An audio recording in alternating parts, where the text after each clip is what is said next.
Olá, queridos irmãos da Ordem Espírita de Cecília e internautas que acompanham o canal da casa. Meu nome é Érica Ueoca, eu sou trabalhadora do Centro Espírita Luz e Caridade de Santa Cruz, aqui do 27º Conselho Espírita de Unificação, e atualmente também ajudo na coordenação da área de comunicação social espírita do nosso CEU. E hoje nós vamos tratar de um tema do Evangelho, mas antes vamos fazer uma singela prece entoada a Jesus. Jesus querido, divino irmão, queremos agradecer a oportunidade de trabalho. Abençoa-nos, Senhor, abençoa toda a humanidade que no momento passa por uma situação de pandemia e que aqueles que estiverem escutando as tuas palavras neste estudo possam ter os seus corações consolados e acolhidos. Obrigada, Senhor, que assim seja. Bom, os nossos irmãos nos convidaram para falar sobre um tema do Evangelho, capítulo 4, dos itens 18 a 23. A reencarnação fortalece os laços de família, ao passo que a unicidade da existência os rompe. A reencarnação é um dogma da doutrina espírita, mas não entendam um dogma como sendo o fundamento de uma doutrina que não pode ser discutido.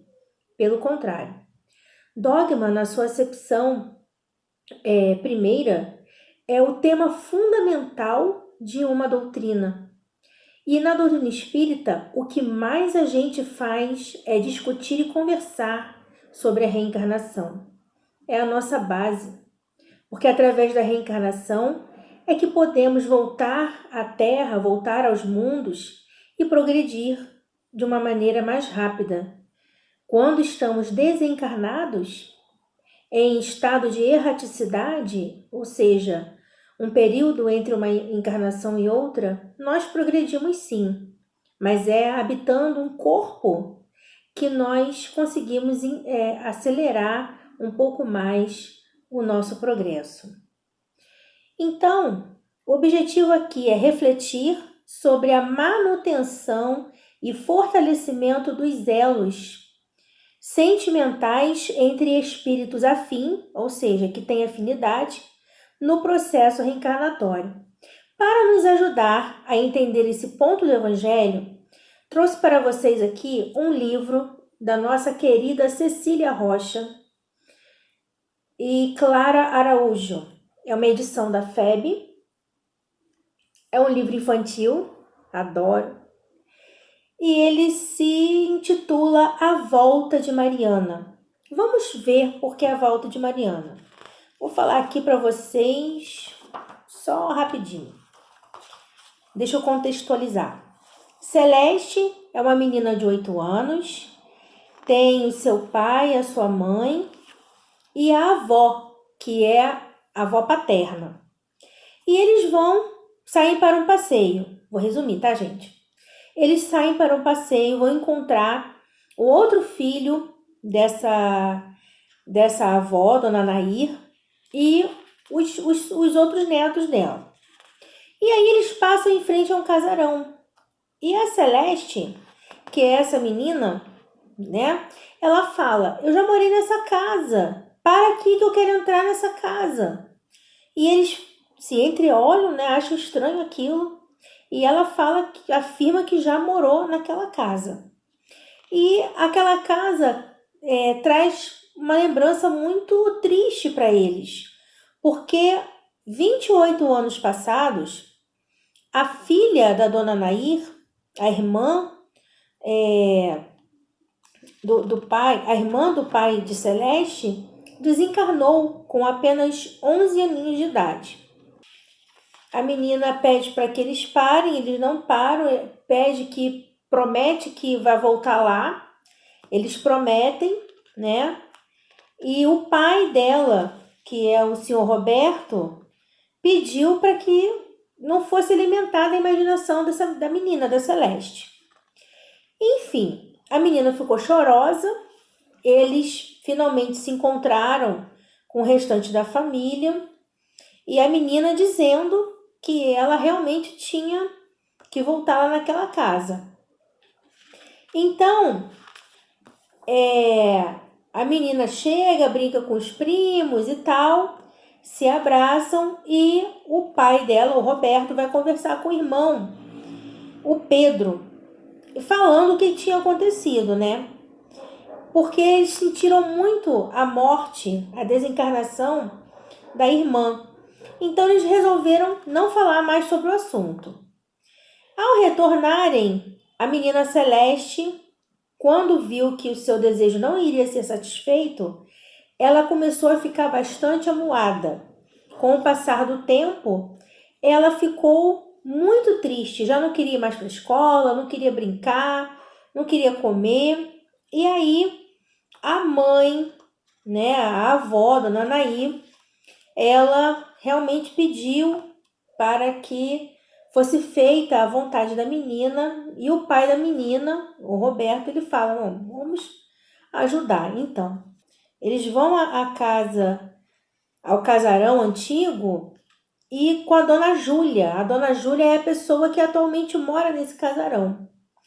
E aí a Celeste fica doida, ela chega na casa, ela corre, sobe as escadas e fala, olha aqui, onde eu no meu quarto, e tudo mais, e eles ficam assim, meu Deus do céu. Só que tá um pouquinho diferente. Quando ela chega no quarto, ela começa a cantar uma música de ninar, e a Dona Nair lembra que era a música que ela cantava para Mariana, a sua filha desencarnada. E a Dona Nair começa a chorar. O pai da menina não entende nada, e a Dona Júlia, que é reencarnacionista, que é espírita, ela explica o processo da reencarnação, ela explica o que é o espírito voltar para um outro corpo diferente, e ela fala que possivelmente a Celeste seria Mariana reencarnada. Então, mesmo assim, eles ainda ficam reticenciosos, eles ainda ficam desconfiados, achando que pode ser coisa da imaginação da menina. Só que a menina vai dando sinais. E ela fala, além de cantar essa música de ninar, ela fala que ela queria ir no sótão pegar uma boneca, que eles tinham brincado com essa boneca, os irmãos. E aí a Dona Júlia satisfaz essa vontade da menina, ela chega no sótão e num vão que tem entre uma madeira e outra, ali no meio da parede, ela vem com uma caixinha pequena contendo um bonequinho pequenininho. E aí o pai dela fica transtornado, né? Porque realmente, e ela fala que achou a Dedé, a boneca querida. E o pai dela lembra que realmente brincava ali naquele sótão, ele, o Roberto, o irmão dele, Pedro, e a Mariana, e eles tinham escondido mesmo essa bonequinha onde a Celeste achou, que não tinha como saber que estava ali. Só eles três sabiam, e passados tanto tempo, né, de 28 anos, como que alguém ia contar alguma coisa? Ninguém sabia. Até o pai tinha esquecido, né? A avó, Dona Nair, agradece a Deus, comovida em sua infinita bondade, falando que pôde a Mariana retornar ao plano material na condição de sua neta. Então, vou mostrar aqui para vocês de novo, ó, em volta da Mariana. Aqui nós temos no Evangelho,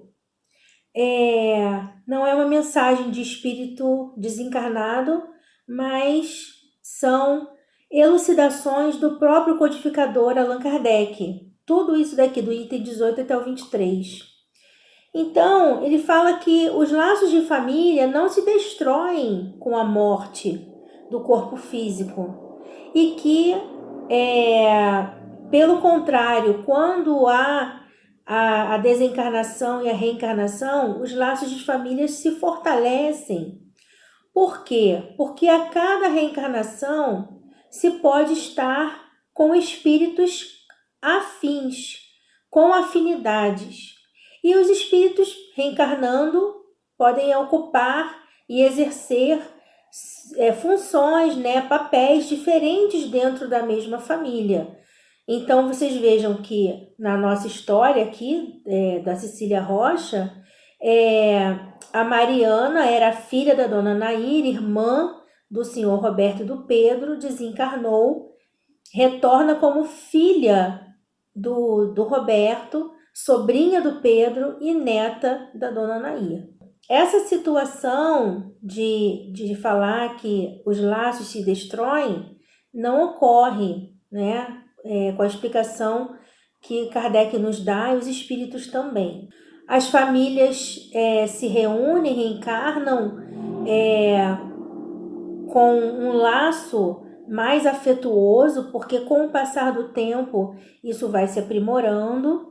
Há aqueles que parece que não são da família, né?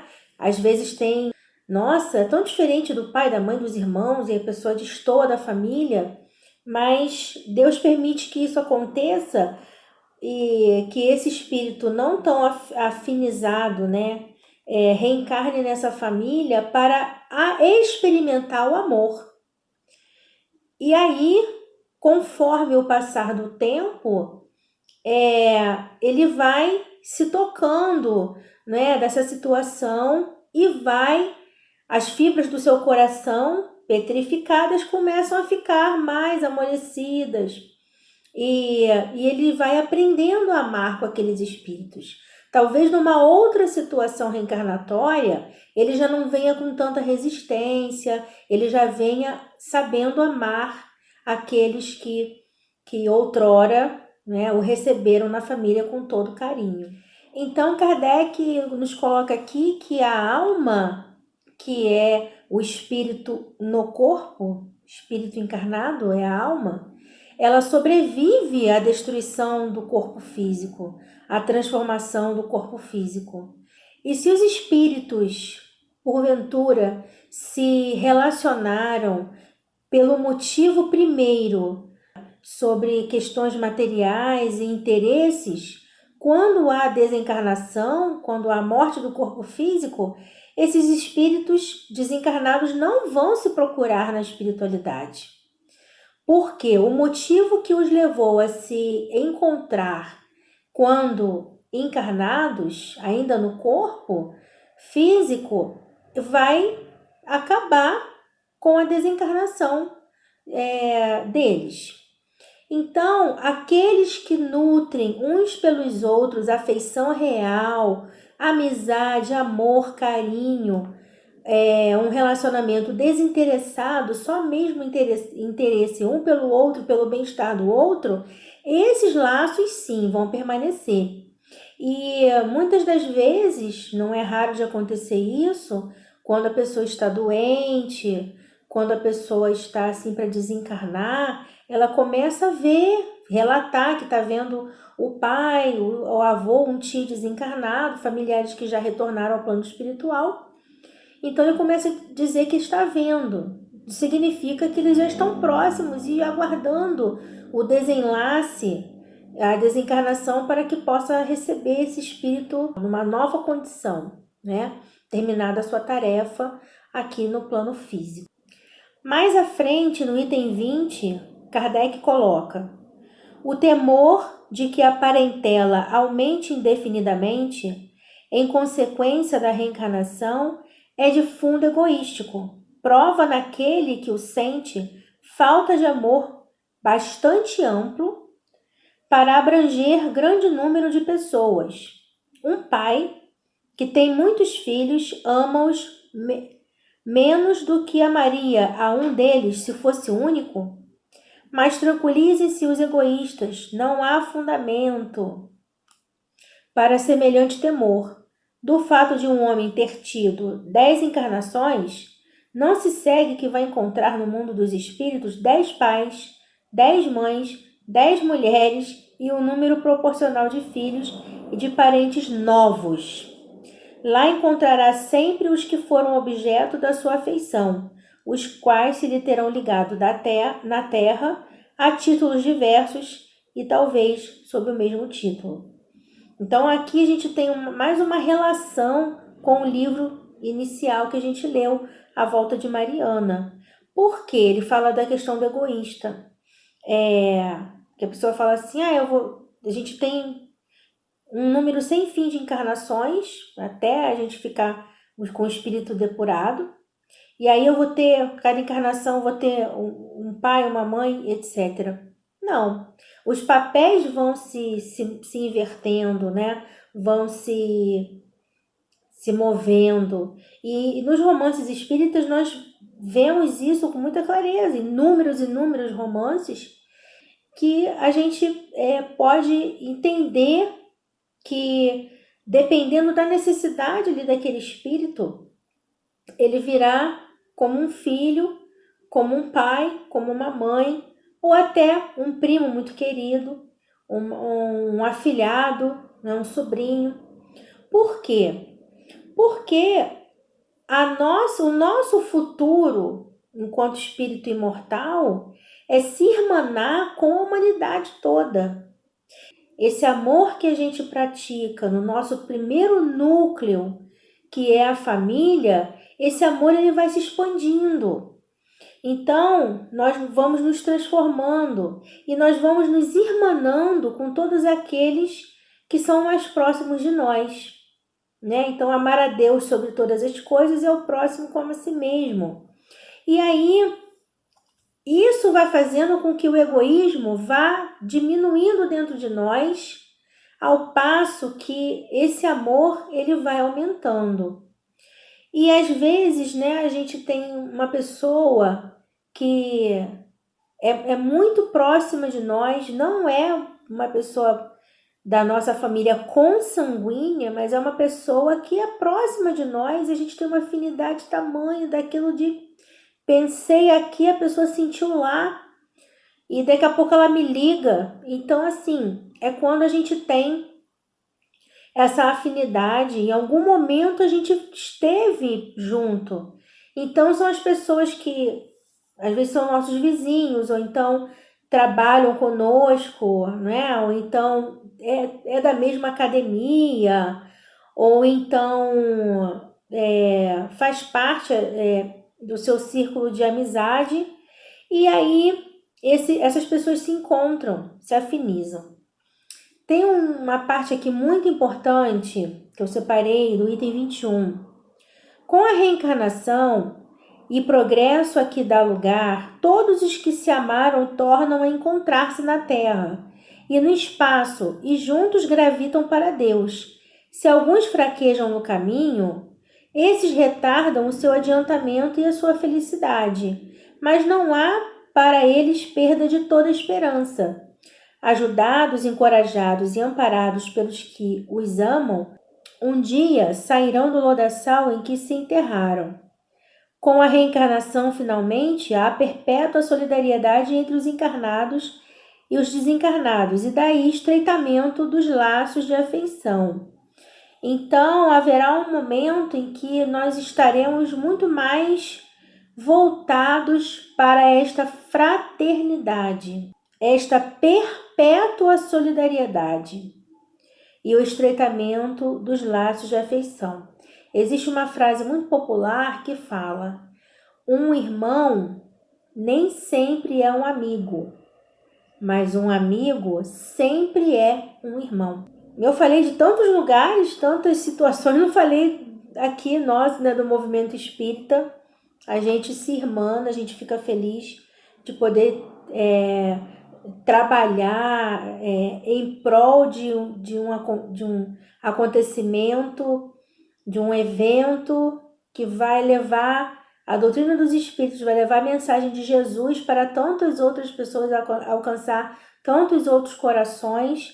E a gente, quando vai convivendo com esses irmãos maravilhosos, a gente vai fortalecendo esses laços, né, de amizade e de fraternidade. Bom, eu separei aqui do item 22 o segundo parágrafo, que fala: com a reencarnação e progresso a que dá lugar, todos os que se amaram tornam a encontrar-se na terra e no espaço, e juntos gravitam para Deus. Se alguns fraquejam no caminho, esses retardam o seu adiantamento e a sua felicidade, mas não há para eles perda de toda esperança. Ajudados, encorajados e amparados pelos que os amam, um dia sairão do lodaçal em que se enterraram. Com a reencarnação, finalmente, há perpétua solidariedade entre os encarnados e os desencarnados, e daí estreitamento dos laços de afeição. Então, a reencarnação providencia a possibilidade desse estreitamento de laços, da felicidade que é de estarmos juntos àqueles a quem amamos, e o amor é tão grande que é possível sim que algum possa retardar o seu progresso para que aquele que ficou para trás possa alcançá-lo naquela faixa e eles possam prosseguir. O progresso é sempre contínuo e para frente. Não há como voltar na questão do progresso. Se o espírito imortal já progrediu, ele não vai retroagir. Não existe isso. Então vejam que esse laço de amor é capaz de fazer com que um espírito pare um pouco, estacione no seu progresso, para esperar aquele que ficou lá atrás chegar até o seu nível de entendimento e de perfeição, para que possam prosseguir juntos. Então, nós temos aqui o último item, o 23, em que Kardec fala: em resumo, 4 alternativas se apresentam ao homem para o seu futuro de além-túmulo. A primeira alternativa, o nada, ou niilismo, de acordo com a doutrina materialista. Segunda alternativa, quanto ao futuro do além-túmulo, a absorção do todo universal, de acordo com a doutrina panteísta. Terceira alternativa, a individualidade com fixação definitiva da sorte, ou seja, do destino, segundo a doutrina da Igreja. E a quarta alternativa, em relação ao futuro de além-túmulo, a individualidade com progressão indefinida, conforme a doutrina espírita. Nessa quarta opção, que no caso aqui a gente está falando, a individualidade é preservada, mas esses laços eles vão, se fazendo, e com a pluralidade das existências, inseparável da progressão gradativa, há a certeza na continuidade das relações entre os que se amaram, e é isso que constitui a verdadeira família. E também o verdadeiro motivo de consolação. Por quê? Existe uma música da Maria Elza Tiscati em que ela fala o seguinte: muitos choram sem saber que a vida não tem fim. Então, quando a gente entende que o espírito sobrevive ao túmulo e que um dia nós vamos nos reencontrar com esse espírito que retorna ao plano espiritual, nós ficamos mais acalmados, ficamos mais tranquilos. Por quê? Porque entendemos que a vida material, esse corpo material, ele é passageiro. É uma oportunidade bendita que recebemos, que conseguimos progredir. Por isso que é importante aproveitarmos todo o tempo que tivermos para podermos transformar esse tempo em tesouro e não malbaratar o tempo. Esses laços eles vão se fortalecendo e a verdadeira família universal vai se construindo. Se existe, por exemplo, na minha família, na sua família, na família de alguém que você conheça, atritos muito fortes entre pais e filhos, entre irmãos, qual é o nosso papel? Apaziguar. O nosso papel é levar paz, levar a confraternização, o perdão. Então, a terapêutica espírita, ela vem trazer a oportunidade de nós transformarmos as nossas mazelas, os nossos vícios morais em virtudes e através do exercício do amor. E eu não preciso ficar querendo saber o que eu fui no passado daquela pessoa, porque para frente é que se anda. Progresso, ele é para frente, para o alto. Então, a gente precisa realmente ter essa noção de que o melhor é, no futuro, o que a gente estiver construindo hoje, no presente. Se a gente tem uma condição de um relacionamento que não é tão bom com uma determinada pessoa, ainda mais da família, é preciso que haja uma reconciliação, que não haja mais brigas. Aí vocês vão falar assim, Érica, mas é tão difícil. Mas quem falou que ia ser fácil? Ninguém disse que ia ser fácil. Mas Jesus falou, comigo o jugo é leve. Então, quando nós nos propomos a evangelização de nós mesmos, o jugo que carregamos com Jesus, ele vai ficar mais leve. E nós teremos a oportunidade de abrandar essa situação anterior do passado nessa oportunidade. E o mais evangelizado, ele vai ter essa oportunidade, vai ter essa condição de analisar melhor a situação e se propor a mudar. E aí, o amor, ele começa a fazer um efeito maior. Então, para tudo tem um jeito, para tudo a gente tem uma solução. Às vezes, recuar um pouco é a solução, depois avançar. Às vezes, ficar em silêncio é a solução. E no momento certo, falar. Procurar não falar no momento da raiva, do nervosismo. Porque o que é desse tamanhozinho pode ficar maior e a situação ficar pior. Então, meus irmãos, Jesus, ele veio vivenciar o amor, pregar o amor. Veio na sua simplicidade, se tornou um filho muito bom, muito querido, aprendeu o ofício do seu pai, José, e quando ele precisou marcar sua trajetória aqui na Terra como Messias, o enviado de Deus, ele fez. E ensinou a todos nós que somos irmãos através da oração Pai Nosso. Ele colocou Deus como Pai dele e de todos nós. E é assim que nós precisamos fazer a nossa caminhada, buscando sempre amar.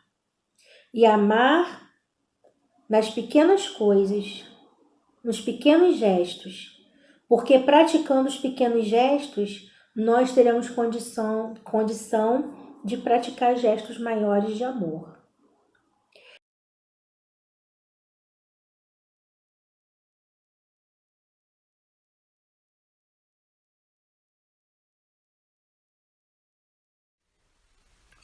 A vida não cessa, e a morte é um jogo escuro de ilusões. Fechar os olhos do corpo não decide nossos destinos. É preciso navegar no próprio drama ou na própria comédia, até quando termos atravessado todos os caminhos da evolução espiritual. Só então encontraremos as águas do oceano divino. Uma existência é um ato, um corpo, uma veste, um século, um dia. E a morte é um sopro renovador.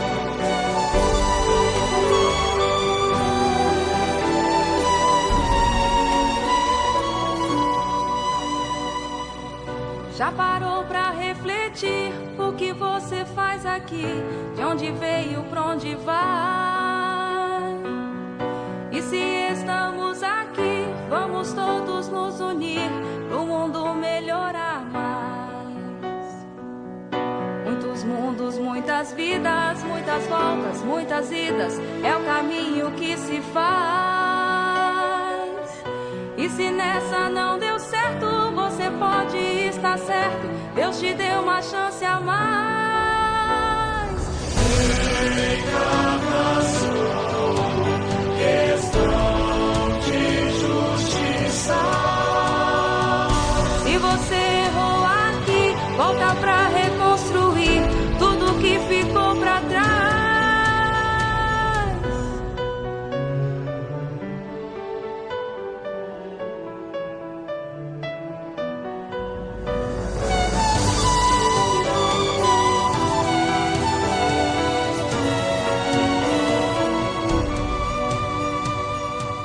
Já parou pra refletir o que você faz aqui?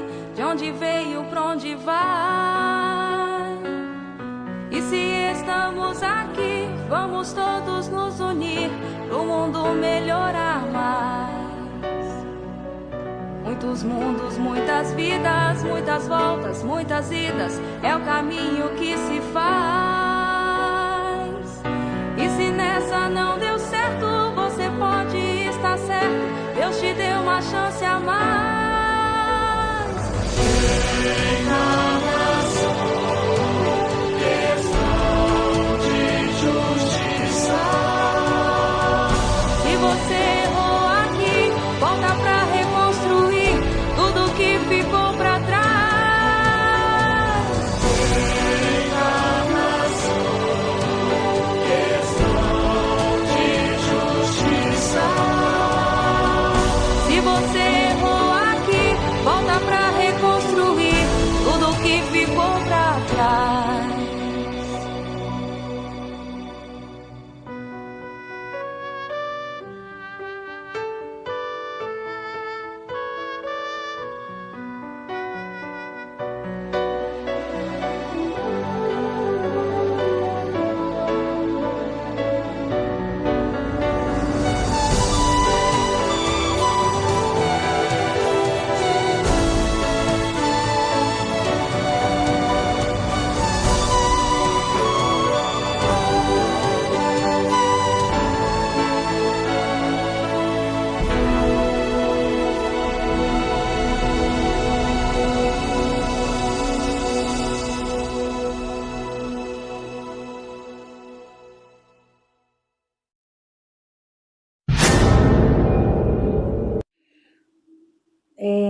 Finalizando aqui o nosso estudo, nós queremos agradecer muito pela oportunidade, agradecer aos irmãos da Ordem Espírita de Sicília. Vamos agora fazer uma prece de agradecimento. Jesus, Divino Pastor de nossas almas, agradecemos, Senhor, pela oportunidade do estudo, da conversa fraterna, e rogamos que o Teu amor, a Tua misericórdia, possa alcançar o coração de cada irmão que sofre, que chora e que precisa de um bálsamo em sua alma. Senhor, olhai por essas famílias todas que estão tendo seus entes queridos desencarnados, retornando ao plano espiritual, que elas possam compreender, Mestre, que haverá oportunidade do reencontro. Porque saber que vamos reencontrar aqueles que amamos é uma dádiva, é uma consolação, é um refrigério em nossa alma. Obrigada, Jesus, por tudo. E obrigada a Deus, nosso Pai, por ter nos criado e por estar conosco em todos os lugares, em todos os momentos. Que assim seja.